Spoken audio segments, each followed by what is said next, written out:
Okay, I'm back to actually attempt my first set on the Cybex plate-loaded converging shoulder press. I got the big wheels on and the collars. You really need the collars on these, the weight post here. The weight post, like I said, is about 9 inches long, and they're not too much of a degree incline to where the plates, when you put them down onto the rubber a little bit hard, they tend to want to bounce out, and I've seen them bounce pretty close to the edge before, and I'm a little bit cautious, so I got the small chrome collars in which I use. They're only like about half a pound. And this is record territory for me. I said I had this in storage for quite a long time.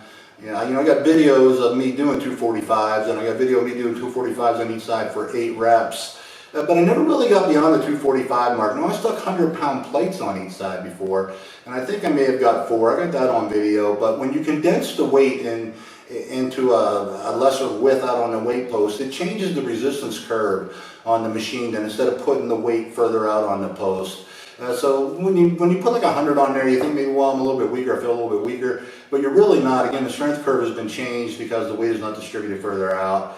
So if I can pull 4 reps of this, I'll be very, very satisfied, because I haven't done this in well over a year, and I know how much resistance this is having the big wheels on here. And if any of you have ever used this machine before, you'll know that 245s on here is quite a heavy resistance on here. Now, again, the handles themselves are, the back handles, the straight handles, are located between the medial and posterior delt, so that makes it a little more difficult in your pressing.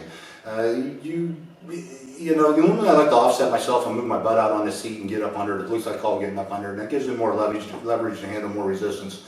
But this forces you more into an upright position, and the consensus is the more you're in an upright position, I would imagine that more of the heads are going to fire, more of the medial and posterior, taking some of the stress or pressure off the anterior, which gets hit quite hard whenever you're doing any presses. But then the posterior gets hit quite hard too whenever you're doing any rows. So this is more directly over the medial delt.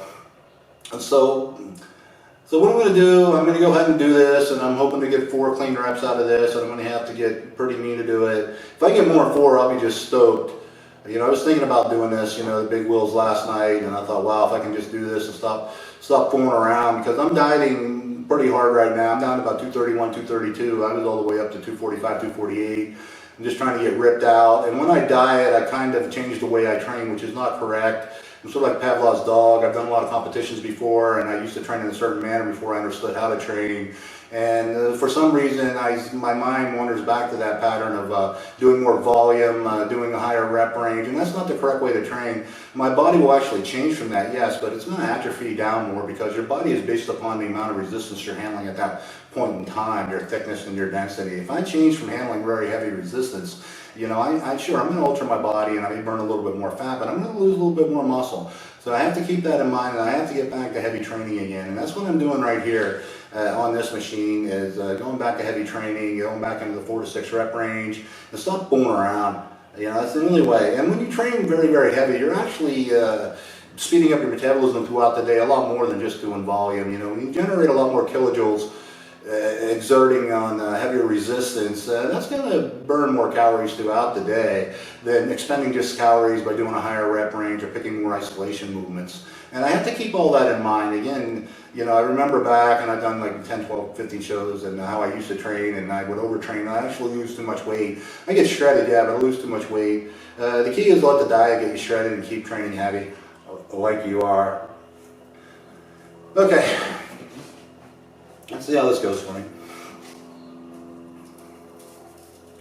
Well, one reason I'm not playing music out loud, I like to play my music out loud, I don't like really having these headphones on, my ears are hot. But if I do, often they mute, my speech or my babbling, and then you don't get to hear what I'm saying, and it's very, very frustrating to put out all this information and you can't get to hear it. Again, this is a sweet little machine. I really am trying to collect all these small machines. I got the hamstring, and it's in storage, the single-legged hamstring plate loaded. And if you Google this type of machine, and it'll take you to the Cybex old school line, you'll see a lot of these plate loaded miniature machines that came out, and they're quite very, very, very nice, but you really can't find them on the market. And this one's kind of strange. I picked this up for $200 off a guy who had it in storage. But if you go to used gym equipment out of Los Angeles, they want $900 to $1,200 for these. It's absolutely ridiculous. You know, you can find these on eBay often $200, $300, $400, $500, $600. But they're a superb shoulder machine. You can throw them in the back of a pickup truck and transport them. You can drag them all around the gym yourself. But it really annihilates your shoulders very hard. So I recommend if you get an opportunity to pick one up, go ahead and pick one up. Don't pass it by, especially if you can get one between $400 and $600 and you got the coin. It's a great shoulder machine. It's all the shoulder machine you really need as far as compound movement in your garage. And it's, like I said, it's quite the space saver.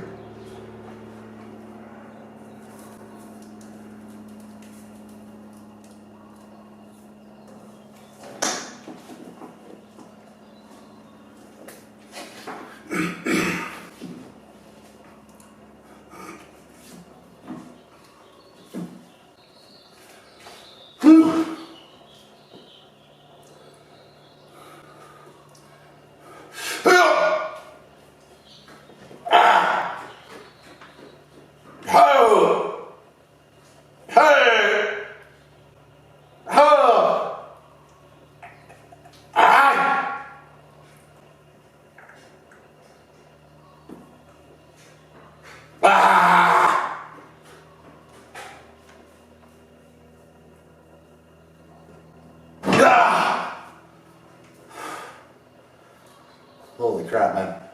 So you can see the difficulty of doing this machine. And you can see the arc of the range of motion as it's coming up. And as it's coming up, the plates are flipping up. And as the plates flip up, you're causing a lot more resistance, you know, into the pattern of the range of motion. So it's a very difficult machine. I'm pretty satisfied with that. I took the 6 rep up and locked it out as hard as possible, held it. And then on the negative, I did like a stutter negative, brought it down, held, and then put it back down. So 6 clean reps of this, man. I'm stoked, especially at a lighter body weight. And that's all I'm going to do for shoulders on this, as far as the compound movement. I'm going to move on to a little bit of isolation because I brought in 2 of my favorite David pieces, side lateral and a rear delt fly machine, which are insane. So I'll be showing you those as I go to them. Be a few minutes.